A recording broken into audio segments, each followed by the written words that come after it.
Hello there and welcome to the news here on Rajya Sabha TV. I'm Tracy Shilshi and let's head straight to the headlines here on the news tonight. Afghanistan MPs survive a brazen Taliban attack on parliament. All 7 attackers are shot dead, 2 civilians also among those killed. Crucial Eurozone meet in Brussels debates the fresh proposals from Greece to avoid the IMF loan default. Former Union Minister C.P. Thakur puts BJP in a dilemma, says he's ready to be the chief ministerial candidate in Bihar, while other NDA allies also crop up woes of seat sharing. Government launches ambitious plan to teach yoga to lakhs of students in CBSE affiliated schools for classes 6th to 10th.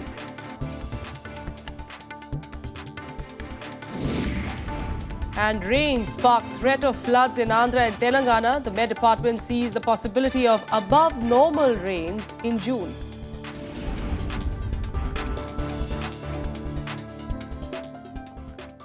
Let's start one of the top international stories. In one of the most brazen attacks in recent years, the Taliban militants stormed the Afghan parliament today, leaving at least 2 killed and 19 people injured. All 6 gunmen and a suicide bomber were killed in the encounter with security forces. The attack was meant to coincide with the vote to endorse a new defense minister. However, all lawmakers escaped unhurt. Here are the latest details. A Taliban suicide bomber and 6 gunmen attacked the Afghan parliament on Monday. TV pictures showed the moment blast happened. While the speaker sat calmly, the legislators left the building engulfed in dust and smoke. لکم افسر زخمی 2 عسكر سنتي زخمیان سو هغه د دوی ته خدای شفا ورکړي د باندې چې کوم تلفات رسیدلي په هغه باندې موږ نه خبر خو د نن په پارلمان کې داخل کې کوم مشکل نشته د موږ د افغانستان ټول خلکو ته اطمینان ورکو. The attack began when a Taliban fighter driving a car loaded with explosives blew up outside parliament gates, raising questions about how the driver got through several security checkpoints. اینا هدفشی بود که زمانی که موتربم انفجار میکنه در عقب ازی 6 نفر تهاجمی که بودن مجهز با سلاح یا داخل میشن ولی نیروهای امنیتی ما که وجا کندک امنیتی پارلمانی ما بود و محافظین امنیتی بود همزمان. Taliban spokesman Zabihullah Mujahid claimed responsibility of the attack. The attack on parliament raises questions about the NATO-trained Afghan security forces' ability to cope and how far the militants can advance. And we will look at how we will continue to support the Afghan national defense and security forces in the longer term. They continue to face considerable challenges. I strongly condemn the attack on the Afghan parliament today. This is an attack on democracy. The Afghan forces stand their ground. They and the Afghan people deserve our full support.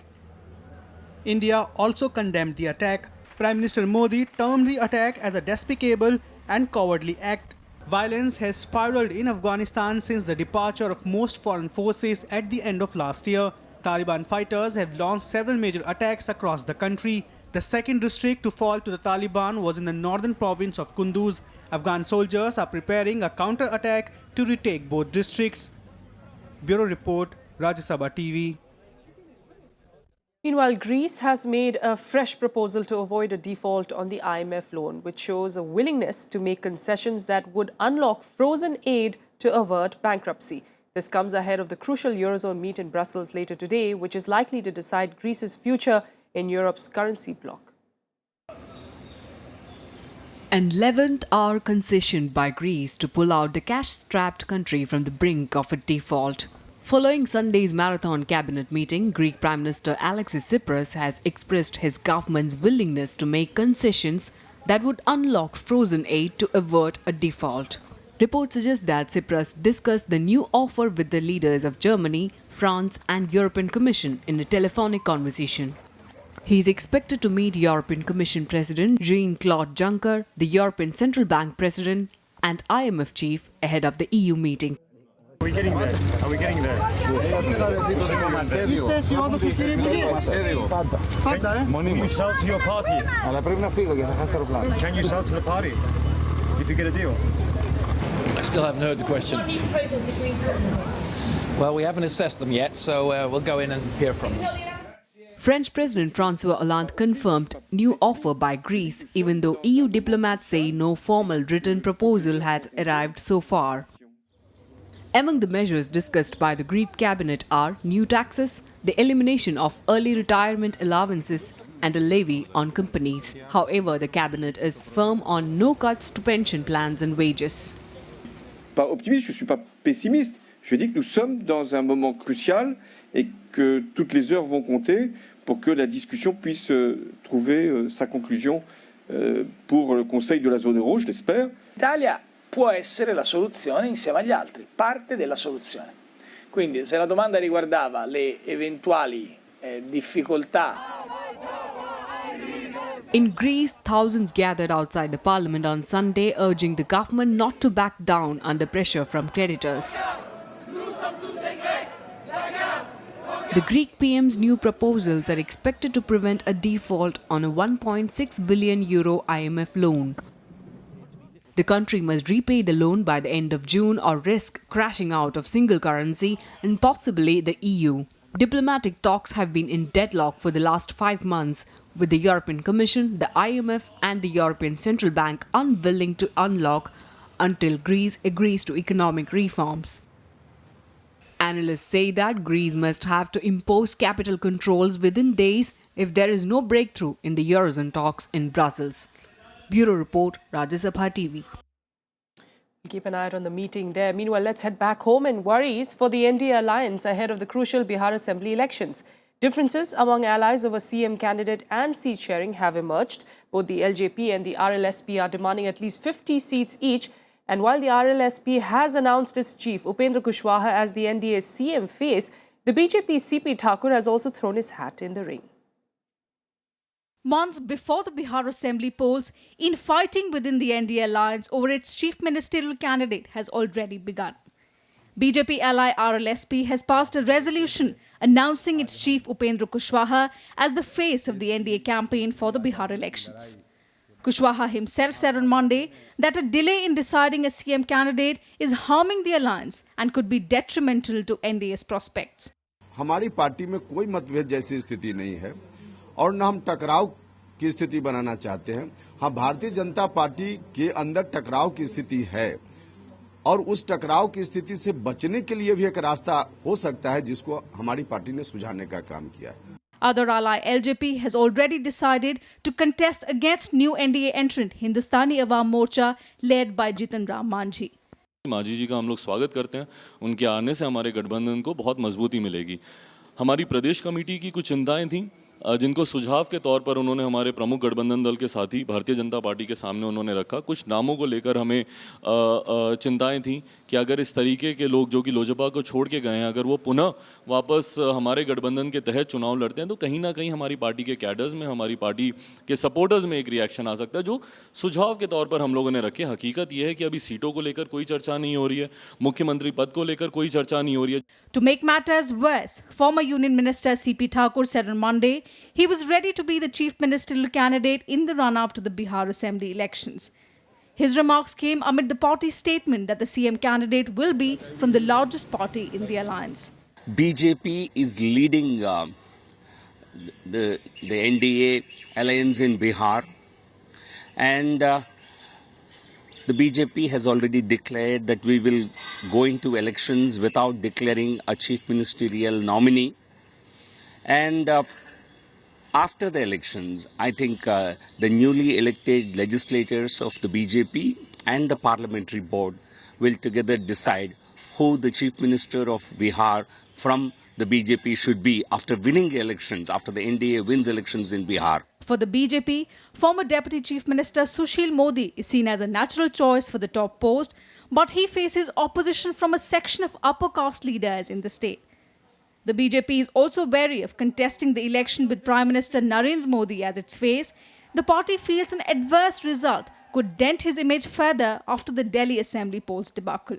With Shyam Sundar, Bureau Reports, Rajya Sabha TV.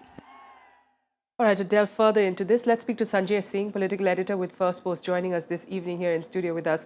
Sanjay, thanks so much for joining us. CP Thakur spoke just a short while back to Rajya Sabha TV and in fact said that he never made that statement, but we do have him making that statement. Now he's, of course, backtracking. Definitely some pressure from the party there on him, isn't it? Yeah, that's possible because CP Thakur, so far, the BJP had decided that they would go with a collective leadership. Suddenly, there is a situation where there are too many chief ministerial aspirants in the NDA. Their ally, Upendra Kushwaha, also a minister of state in HRD ministry out here, has publicly declared his intentions to be chief ministerial candidate. Now, the situation is very interesting. Upendra Kushwaha goes to Bihar on a day when International Yoga Day was to be held. And as a minister in the central government, he was supposed to do everything to enhance or make that particular event a grand success. He practices yoga that day in the morning, and then he goes to his executive meeting, and there he passes a resolution, presides over that meeting, and passes a resolution which says that he'll be chief ministerial candidate. His party will contest no less than 67 seats in Bihar and also campaign in 125 seats out of a total of 243 seats. That makes a very interesting situation because Upendra Kushwaha's party is only a minor ally of the NDA. He was given only 3 seats and has one MOS berth at the center. Him becoming chief ministerial candidate or chief minister, I don't think that's going to be possible within the given political structure in Bihar. So far as I understand politics of Bihar, Upendra Kushwaha neither has the stature nor has that organizational spread or capability to become chief ministerial candidate. He has played his side of bargain, perhaps a bit too early. Okay. Now it is for the BJP leadership that is also caught in a bind. They are deeply unhappy with Kushwaha's unilateral announcement as to how to deal with this particular situation. Because if Upendra Kushwaha stays or bargains on 67 seats, which practically is not possible, it will be a very interesting situation whereby... But perhaps NDA allies are a little wary about, the Delhi debacle. You fight everything on the face of Narendra Modi. That, of course, didn't work. And that is exactly what the BJP is hopefully trying to do now as well. Not, making it very categorically clear that after elections only we will announce a name. But then perhaps the NDA allies are worried because it's not just the Narendra Modi face, but it's also, on the other hand, a Nitish Kumar-led front. That in itself is a big challenge as well for the NDA. I don't think Bihar election weighs so much on mind of NDA allies, the debacle of BJP in Delhi. Also, the BJP won Jharkhand state elections, which is closer to Bihar or was part of erstwhile Bihar. The situation here is the allies are putting their side of bargain. They know that there is a certain division or contention within the BJP over choice of chief ministerial candidate. Now, this BJP under current dispensation, they have negotiated very hard with their allies. They have broken down the alliance structure than bending before the allies. That has happened in Maharashtra, that has happened in Haryana. Will it be different in Bihar? That's very difficult, so to say, at least at the moment. All right. Anything, apart from the CM phase, also seat sharing, how difficult do you think is it going to be for the NDA to manage that and for the BJP to be able to manage that? See, this situation, of course, Modi led a campaign whereby there was a revolution of aspirations, and that is wearing very hard on Modi government out here. Now, allies' aspirations in terms of seats, in terms of other perks and privileges, that is increasing by the day. And remember, Ram Vilas Paswan is also a very strong ally out there in Bihar in terms of their aspirations also. They will also bargain hard with the seats. Upendra Kushwaha also is bargaining hard. Then there is Jitan Ram Manjhi, who is also bargaining for seats. If all that goes on, then BJP will be hard-pressed with its own numbers and very difficult to convince its cadre that BJP so far wants to play a dominant role in Bihar. This is for the first time in history of Bihar when BJP will actually be leading an alliance and fighting an election to form a government on its own, or at least to lead a government in Bihar. Yes. Thereby, the seat sharing negotiations are going to be very, very tough and difficult for the BJP. And therefore, the BJP central leadership has decided to keep itself off from negotiation process and leave that to state leaders. Of course, central leaders should be guiding from here. But for the moment, that is their strategy. All right, we'll leave it there for now. Sanjay Singh, thanks so much for joining us with those details there. With that, a quick break here, but still ahead. In Madhya Pradesh, a journalist is burnt alive, and the Supreme Court sends a notice on a petition seeking CBI probe in a similar case to the centre and the Uttar Pradesh government. Stay with us.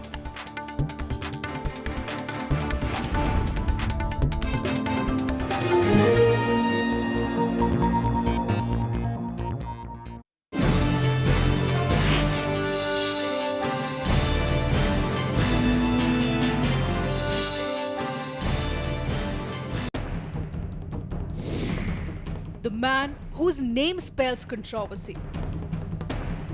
IPL's former boss, Lalit Modi. Can the government bring him back to India? Will he face trial for money laundering? Watch The Big Picture at 9:30 p.m. only on Rajya Sabha TV.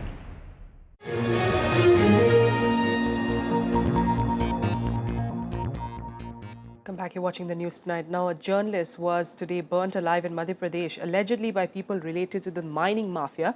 The journalist was reportedly kidnapped last Friday. His murder comes just weeks after a similar case took place in Uttar Pradesh.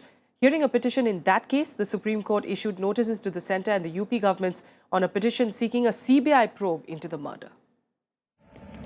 The Madhya Pradesh police on Sunday recovered the charred body of a journalist kidnapped from Balaghat district last Friday. Sandeep Kothari's body was found near railway tracks in Maharashtra's Wardha district. The police said the 40-year-old journalist was allegedly killed by 3 people over a land dispute. और सभी पहलुओं पर इसमें गौर किया जाएगा। विवेचना में बड़ी ईमानदारी और पूरी पारदर्शिता इसमें बरती जाएगी। The victim's brother Naveen Kothari said the murder was linked to mining and land mafias. मेरा भाई एक स्वच्छ पत्रकार था और ये मैंगनीज माफिया लोग हैं और भूमि माफिया लोग हैं। इनका पेपर में छापा। इन लोगों ने झूठी रिपोर्ट पुलिस के सहयोग से लिखवाए और उसका आपराधिक रिकॉर्ड बनाए और यहाँ तक कि एमपी से भी इनको संतुष्टि नहीं हुई तो महाराष्ट्र में तिरोड़ा में, बेला में, बूटी बोरी में ये ब्रजेश डहरवाल और इसके सहयोगी 4 लोग हैं। सारे लोगों ने एक गुट बना के मेरे भाई का मर्डर किए हैं। Kothari's death was the second such attack on a journalist in less than a month. On Monday, the Supreme Court issued a notice to the centre and the UP government on a petition seeking a CBI probe into the killings of Jagendra Singh in Shahjahanpur. A freelance journalist, Jagendra Singh was allegedly burnt alive on the 1st of June. He was burnt after he launched a social media campaign against State Minister Ram Murthy Verma. ये उनको जलाकर मार दिया। इसको matter की CBI की inquiry होनी चाहिए।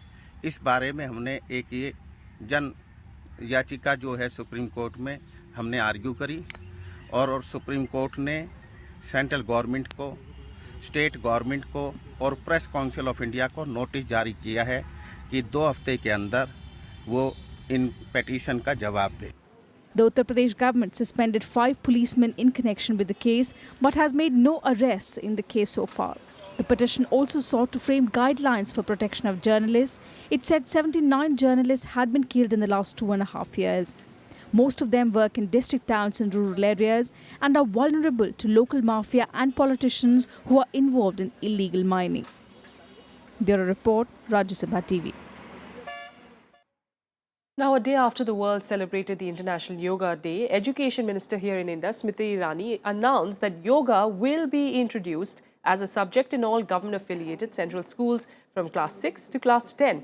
She said that 80 out of 100 marks will be reserved for practicals, during which students have to perform various asanas. The remaining 20% will be for theory.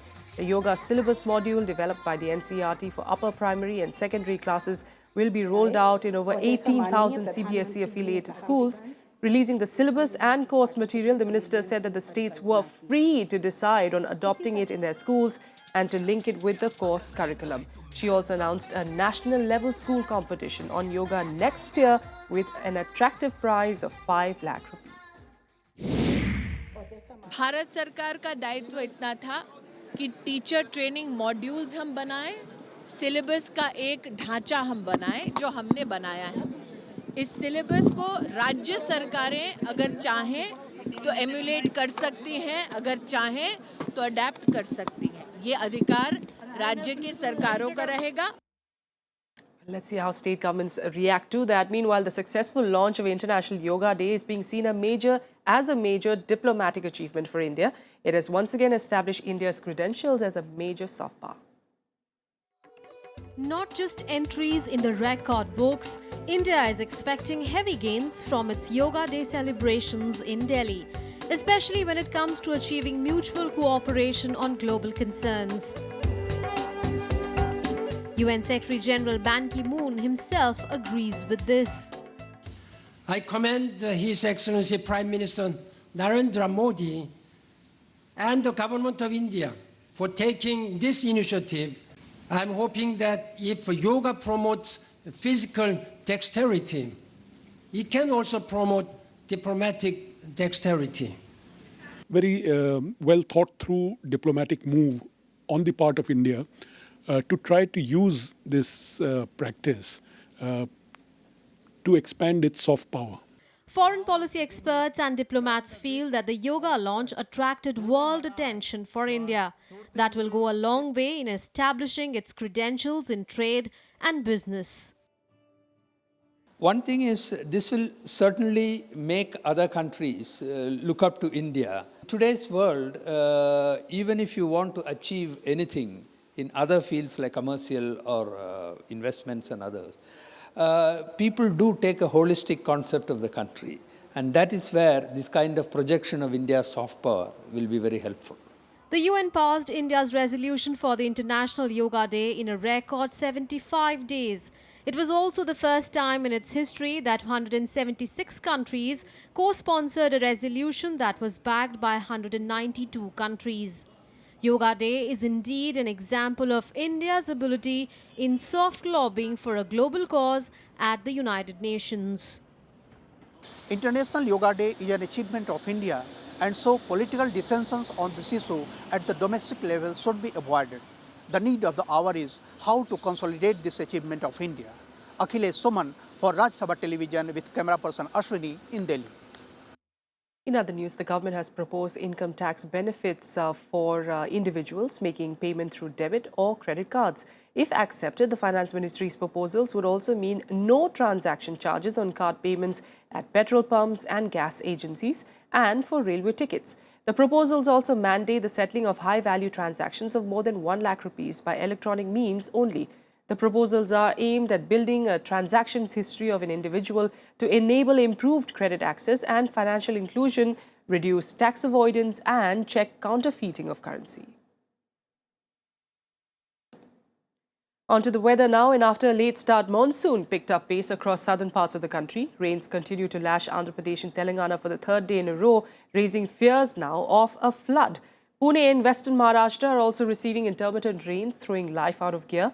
The Met Department, in fact, now says that rainfall in the month of June is almost certain to be significantly more than normal. Here's more. Heavy rains lashed Andhra Pradesh and Telangana for the third day, raising fears of floods. The Godavari and Krishna rivers are in spate, creating panic in low-lying areas. Andhra Pradesh Chief Minister N. Chandrababu Naidu reviewed the impact in Vijayawada. Officials were told to be on alert. In Telangana, Khammam and Adilabad were the worst hit, with rivulets flooding low-lying areas and cutting off road connectivity to dozens of villages.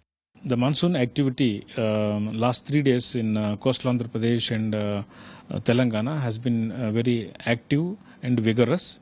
We have received very heavy rainfalls up to the extent of even 20-23 centimeters. The intensity is gradually going to decrease from tomorrow onwards. In Maharashtra's Dabhol area of Ratnagiri district, a landslide triggered by rains buried 3 houses. Another landslide blocked the Mumbai-Pune expressway, stopping vehicular traffic. Meanwhile, floods in Assam have affected 19,000 people in 62 villages across the state. Lakhimpur and Barpeta districts are the worst affected.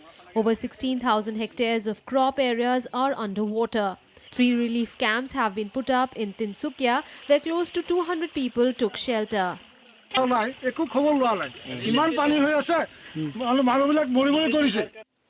The southwest monsoon has already delivered 16% excess rainfall since the start of the season on 1st of June. It is expected to remain strong at least till the end of the month, calming fears of inflation that had emerged as the monsoon made a sloppy start. Bureau Report, Rajya Sabha TV. And now let's get you some quick national news updates in Nationwide. The death toll in the Mumbai huge tragedy has reached 102. It could climb in coming days as several others being treated at different hospitals are on ventilator support. Maharashtra government plans to amend the act in which stringent action will be proposed against the production and sale of illicit liquor. Former Delhi Law Minister Jitendra Singh Tomar failed to get bail in the alleged forged degree case today. The court has remanded him to 14 days judicial custody. While dismissing his bail plea, the court also observed that being a public representative and an MLA, allegations against Tomar were grave in nature. Tamil Nadu Chief Minister J. Jayalalitha began campaigning in R.K. Nagar Assembly constituency for the Assembly by-poll that is to be held on the 27th of June. She announced a long list of welfare measures being implemented over the past 4 years. Jaya needs to win this election to ensure she remains the Chief Minister. She was acquitted in a DA case this year, prompting her to return to the top post.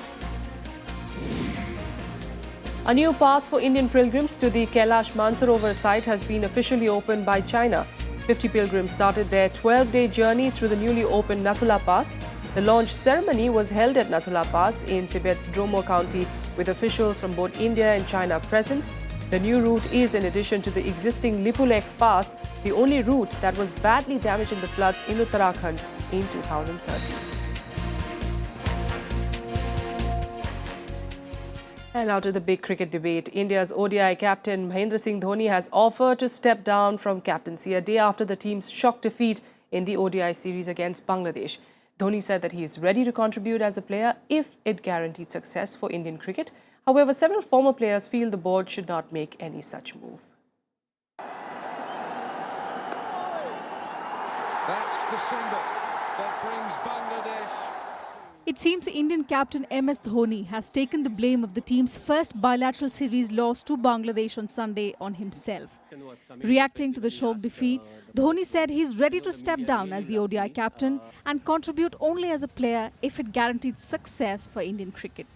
I'm really enjoying my cricket. If it's a justifiable thing that, if you remove me and the Indian cricket will start doing really well, and if I'm the reason for all the bad that's happening to Indian cricket, definitely I would love to step away and, play as a player. However, a lot of former players like Bishan Singh Bedi, Dilip Vengsarkar, Ajit Wadkar are against any such move. Some feel Dhoni should not be blamed for a collective failure, while others say Dhoni's reaction showed his frustration with the constant criticism of the team. Dhoni even backed the idea of not appointing a full-time coach, yet despite the loss. Presently, former Indian captain Ravi Shastri is at the helm of affairs after Duncan Fletcher's contract as coach ended after the World Cup this year. I don't think we should blame the support staff, because ultimately it's the individuals that go on and, they have to adapt, or they have to use their senses to see what really needs to be done. So I don't think it's a support staff. If you're indirectly hinting we need a coach and all of that, I think we had enough people in the support staff, to really take care of us. Dhoni's offer to quit captaincy also comes after his sudden stepping down as the Test captain midway through the series against Australia last year.